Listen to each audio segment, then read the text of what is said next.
رحمة ربك عبده زكريا إذ نادى ربه نداء خفيا قال رب إني وهن العظم مني واشتعل الرأس شيبا ولم أكن بدعائك رب شقيا وإني خفت الموالي من ورائي وكانت امرأتي عاقرا فهب لي من لدنك وليا. 3 years ago, I was in ICU and I was clinically dead. And this voice, this beautiful voice, came to me and he said, I want you to go back and learn about Islam. I was clinically dead and he sent me back and told me to learn about Islam. You know, I never knew about Islam, you know, Muslims. I got a hold of Fahil, who called Yusuf, and he came to my room, and I said the words, and I became Muslim at that point. It made me feel so wonderful. It's like the weight of the world went out on me. And I've never felt so good after I said the words to be Muslim. And being a good Muslim, I don't eat pork anymore. I don't drink alcohol. I'm in peace. My family members are all Christians. And I don't get into religion with them because I can't convert them, you know. But I do pray to Allah to help them.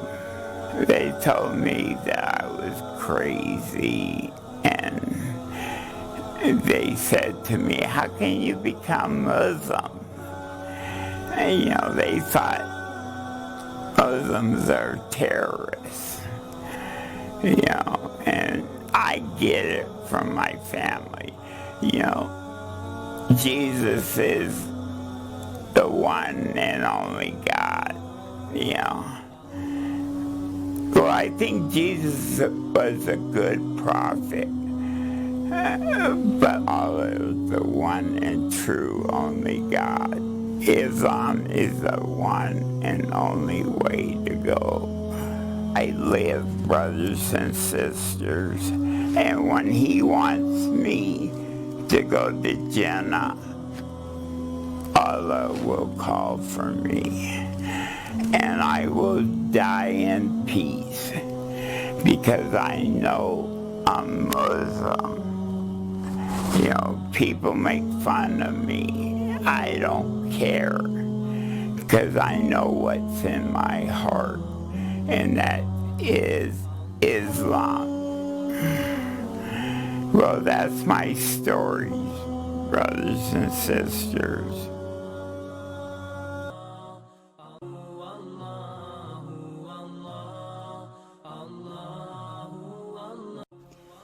Assalamu alaikum. My name is Yasmin Stannard. I just want to do a video just to explain some of the reasons why I became Muslim. I took my Shahada, which is when you declare your faith and become a Muslim. So I took my Shahada back in, I think the 5th of July 1993, so that was 27 years ago. At that time I was studying for a law degree in a London university. But when I look back, it was actually, I can see there was reasons way before being a student what actually led me to actually be open to the message of Islam. And I just wanted to, just sort of explain those reasons. Firstly, I just grew up, had a very happy family life, great family, really close, loving family. And I was just like a typical teenager through my high school years. But for some reason, I just, I wasn't happy with the way that I was living my life, and I didn't feel good about myself. I didn't feel proud of myself, or what have you.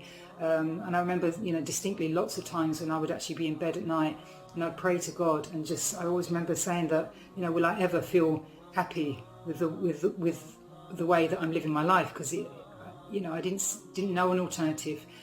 So I was just, going along with the flow as everyone else was doing, and nobody was saying that this was wrong, but it just didn't sit right with me. So I think that, when I look back, I didn't know at the time, but when I look back, that was, a seeking or a yearning within me, that I was looking for a different way. When it came to, and another factor that, which I think played a major part in me being open to and taking it more seriously when people did start talking to me about Islam, was in my last school year of high school. It was quite a traumatic year for me, and I experienced quite a few number of deaths of people that I knew. Started first with my granddad. He passed away from cancer. That was like in the summer holidays just before I started my last school year. And then quite soon after we returned to school, there was a boy that I knew, and I remember distinctly seeing him arriving at a friend's house, and I remember his silhouette at the front door. He fell off his motorbike in wet weather, got hit by another car, and within days he'd passed away. That was a major shock for me, and that was the first funeral I ever went to with somebody so young.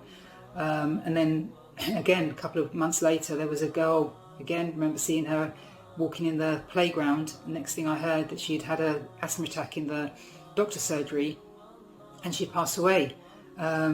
So again, that was another huge shock. This girl was even younger than the boy that previously passed away. But the most dramatic and I think profound and had the most effect on me was my friend Diane, who I'd been close with. We used to meet up, we used to go out with each other, we used to go to each other's houses. She, and I remember distinctly being with her in PE, the last lesson of school. I remember spending time with her after we'd changed after PE, and mucking around and laughing, and I remember her distinctly saying, "Oh, that's so funny," and then parted our ways. And the next time I saw her, she was laying on the floor in the road. She'd been hit by a car, and she just wasn't in a good way at all. A teacher had to come and give her mouth resuscitation. I gave her my coat for her head, which actually was her sweater that we'd switched. I saw her being ushered into the ambulance. I saw her hand drop. She was wearing, quite a few of my rings that we'd sort of like switched with each other. And that's the last I saw of her. And then, days later, she had also passed away. And I think because obviously she was so much more closer with me, and again, it was just like one month after month, another, death happening. It was just had just such effect on me, and I just didn't know how to process it.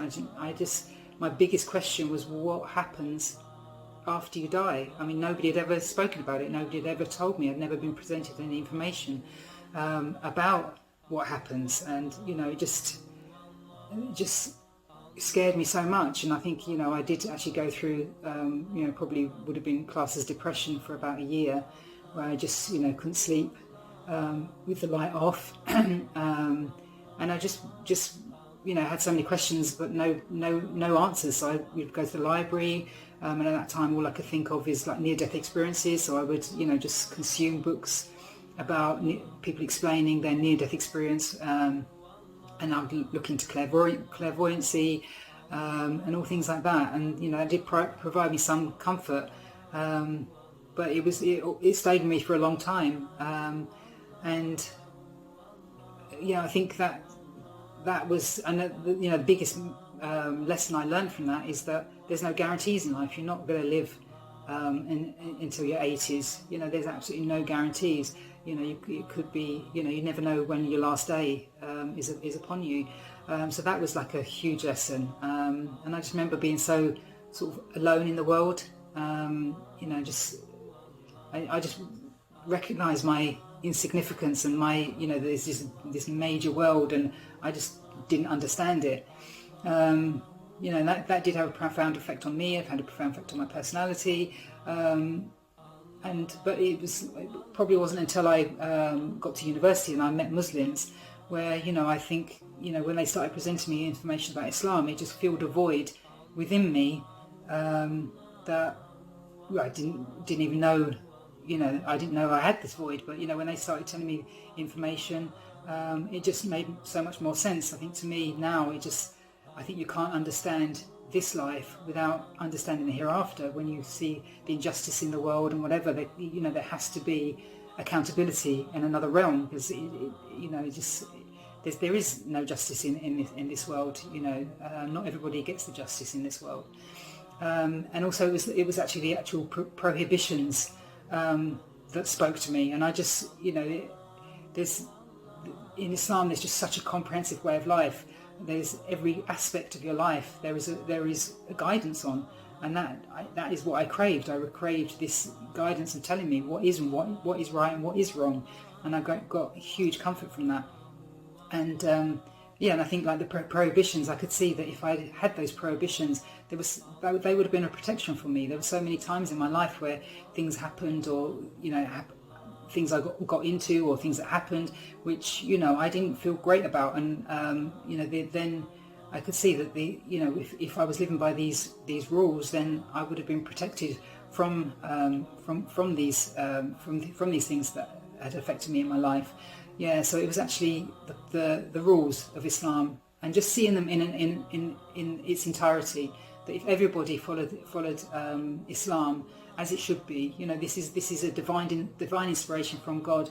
He's put creation on the world, on the earth, and he's not just going to leave them there to just make up their own rules. He's going to give you an instruction book, and for me, the Quran was that instruction book, and the rules from the sayings of the Prophet Muhammad sallallahu alaihi wasallam were, they gave us all the instructions that we need.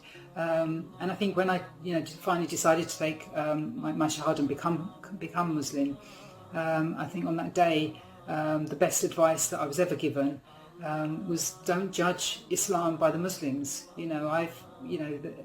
Nobody from whatever religion is ever going to be a perfect representation of their beliefs. Everyone has good days, bad days. Everyone's a baggage of their past experiences that they're trying to grapple with and get over. So there are times when things haven't gone as they should, and things haven't gone as you would expect if everybody followed Islam as it should. But I always took it back to, well, what does the Quran say? What are Muslims supposed to be like? That is how you judge the religion. And in this day and age, you can't get your information from the media and how Muslims are presented. You have to go back to the sources, or speak to actual Muslims. It's so important for us to mix as communities. So we can ask these questions, and we shouldn't be afraid to ask these questions, even the difficult ones, because we all hear sound bites from Islam of what Islam's about. But go to somebody, or seek good knowledge, and that will give you the right information and an unbiased representation of Islam, and judge it from that, and just judge it in its entirety. Don't judge it from just one angle.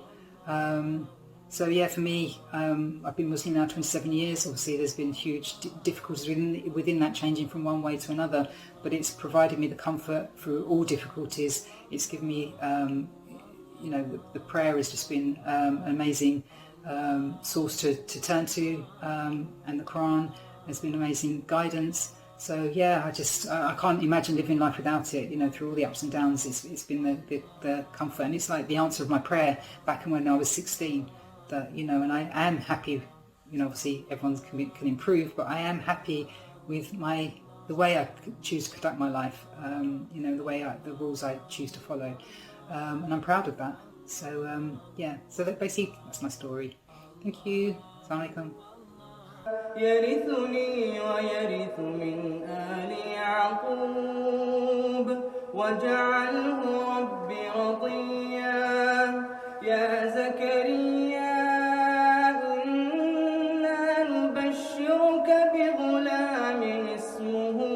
أحياء